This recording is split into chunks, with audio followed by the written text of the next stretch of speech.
igama lam ndinguphumile Sali. Ndandikade ndingumfoti ngoku ndingumshumayeli. Ndibulise usenior priest umfundisi uTheophilus Phazwe.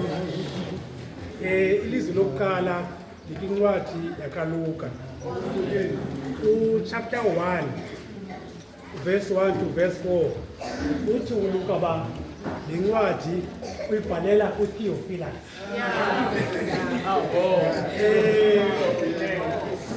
Uthi egama likaTheophilus lithetha kwa othandwayo nguThixo.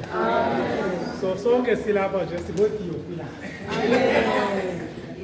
Ndibulise uRiginald Dean umfundisi uSinyomade. Bengamthathi serious ke uRiginald Dean until 2 weeks back wangena imessage ba zothatha ilizwi lokuqala kanti ngumntu lo.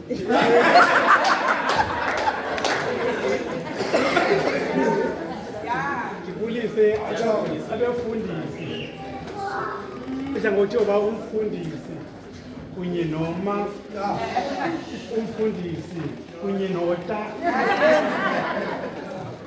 Ndibulise abashumayeli isabhikeli, omama, otata, ulutsha, intombi, isevers. Molweni makhosi. Kwitestamente endala kwincwadi kaIsaya chapter 7 verse 14 kwincwadi kaIsaya kuprofetwa ngokuza kukaYesu Kristu. Verse 14 ifuna ngohlobo ngakho oko iyakuninika umqondise ngokwayo inkosi. Uyabona intombi le iyakumitha izale unyana imthiye igama elungu Emmanuel. KwakuIsaya chapter 9 verse 6 futhi ngohlobo ngokuba sizalelwe umntwana sinikwe unyana ukuthethelela kusesixhandini sakhe. Igama lakhe kuthiwa ngumangaliso, ngumcebisi, nguThixo olibhorha kusonini nanini, nguThixo ngumthetheleli ngoxolo. Kwincwadi kaMateyu siboniswa uYesu etyhilela abafundi bakhe ebachazela ngokufa kwakhe. Chapter 17 verse 22 to 23 funa ngohlobo uthi uYesu ke kaloku bakubona ukuba bahleli kulaseGalili wathi uYesu kubo, unyana womntu uza kunikelwa ezandleni zabantu, baya kumbulala, athi ngomhla wesithathu avuke. Ababuhlungu kakhulu. It means that uYesu uyayazi le process ayakuyo. Ukuba ibindim benzozimela andingayi kule process, but uyayazi uYesu uba kwincwadi kaIsaya kwaprofetwa kwathiwa uba uyeza ezokufela izono zethu. So uYesu ngenze ezinye iinzame uba angabikho ngela xesha, nto nje uYesu uyayazi uba isehlwayo angasifumana uba abethelele ebunqamlezweni abulawe. So uYesu yena ubona iplatform apho khona zonke izizwe kuzobe zijonge la moment uba lo mntu kuthiwa uzenza ikumkani yamayuda ebethelelo. uYesu ubona iplatform apho khona azokuthetha khona ngelizwi lenkosi. Yiyo le nto nathi namhlanje silapha nje. If it was not for olwasuku ngesingekho apha namhlanje. So ilizwi lethu lokuqala ke kuluka 23 verse 33 and 34. Bathi ke bakufika kwindawo lekuthiwa Lukakayi bambethelela emnqamlezweni apho khona kwanabezi bobubi abo, omnye ngasekunene nomnye ngasekhohlo. Wathi ke uYesu bawo baxolele kuba abayazi into abayenzayo. So uYesu kule moment unikezela ifeedback uThixo ba uthunyiwe so uthi baxele balenza abayazi bakuzalisekisa isiprofeto esasincwadi yeTestamente. UYesu ngibonakalise inqumbo yakhe apha. To nje uthi instead of aqumbe uYesu okanye ufune irevenge uyebathandazela abaxolelwe abayazi lento bayenzayo. Omnye umuntu angathi ke uYesu ngosuphunywe kwami azokufela isono sethu. So uthi uYesu ubaxolele kwezizono zabo. This is now the time for mina kuba ngifele izono zabo. Mhlawumbe isonokwenzeka ulapha nje namhlanje you feel worthless. Akuthathwa serious kanye kwa wena akuzithathi serious. But the fact remains is that kukho umuntu owafela isimoko sakho uYesu Kristu. Kukho umuntu owafela isono sakho. It means that you are worthy uYesu Kristu afele wena ulapha nje namhlanje. UYesu even nangexesha ebethelwe emnqamlezweni because uninzi lwethu utatshali xa kukubi uqonda hey usekhona nalo Thixo, but uYesu yena at the moment ezofa uyathandaza. He still calls uThixo uthi bawo. Akamlahlanga tu uThixo uthi bawo even at his darkest moment.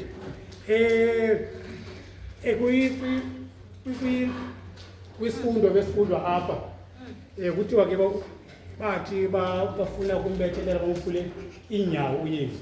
So one thing they did, bambophelela bambethelela ezandleni, bambethelela nasezinyaweni. But mistake abayenzayo yokuba bangamvala umlomo.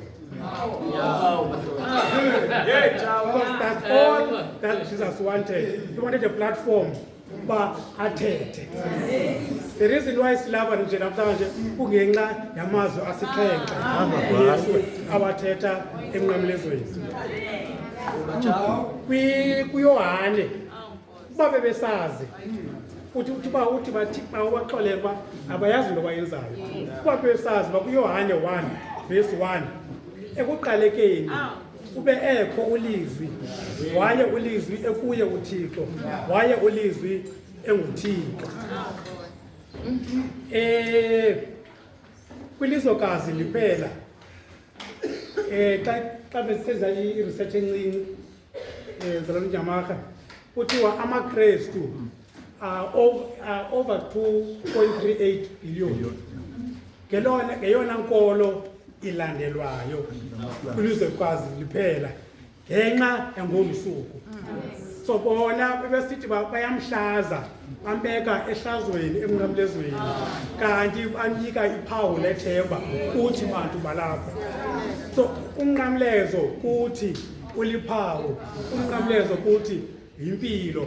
Bona abempethelela kuba bemhlaza. Because abethelwa nabo zizikoli kanye kuthiwa ngamaphara bephala.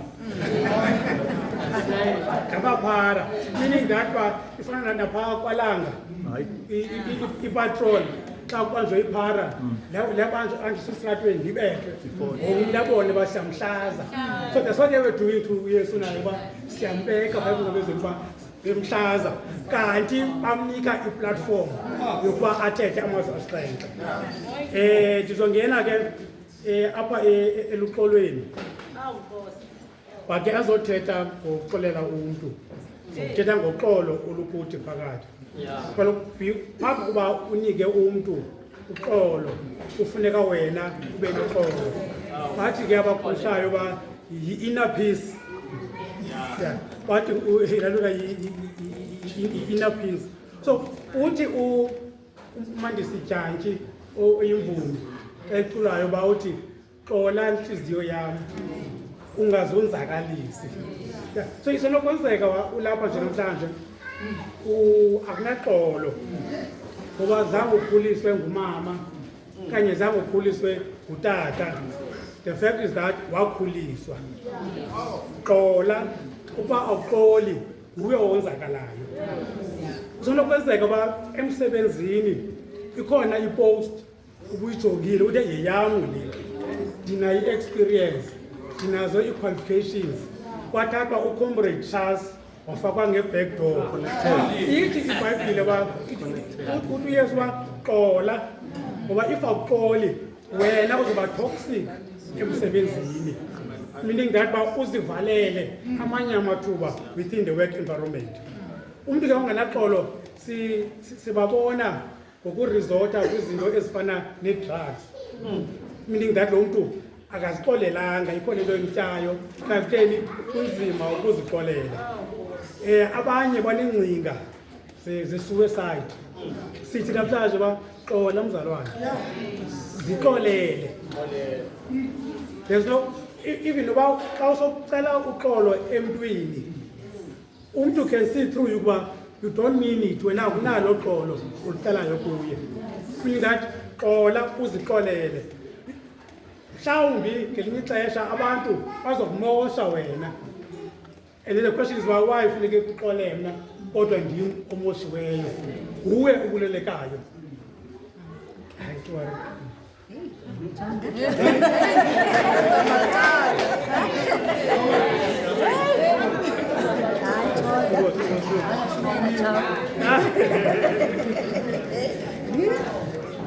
Yeah, kusonokwenzeka uba mhlawumbi izicwangciso zakho ngo-2024 ugqibe idigri yakho in record time, but akwenzeka.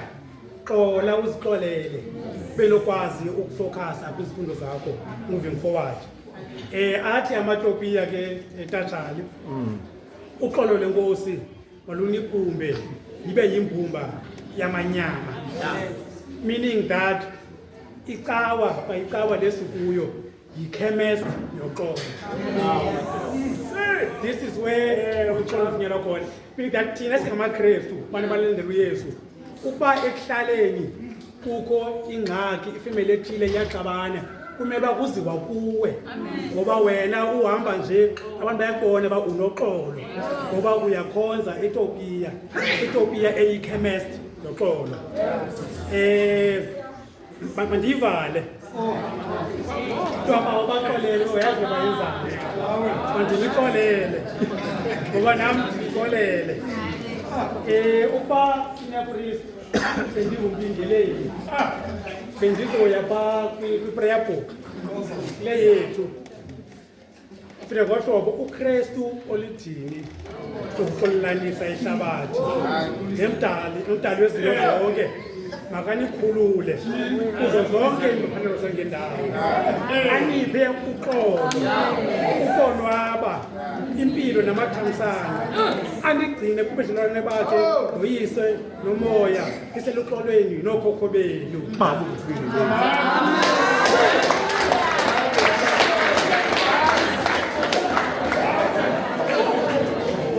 Tulo 107, Tulo 107.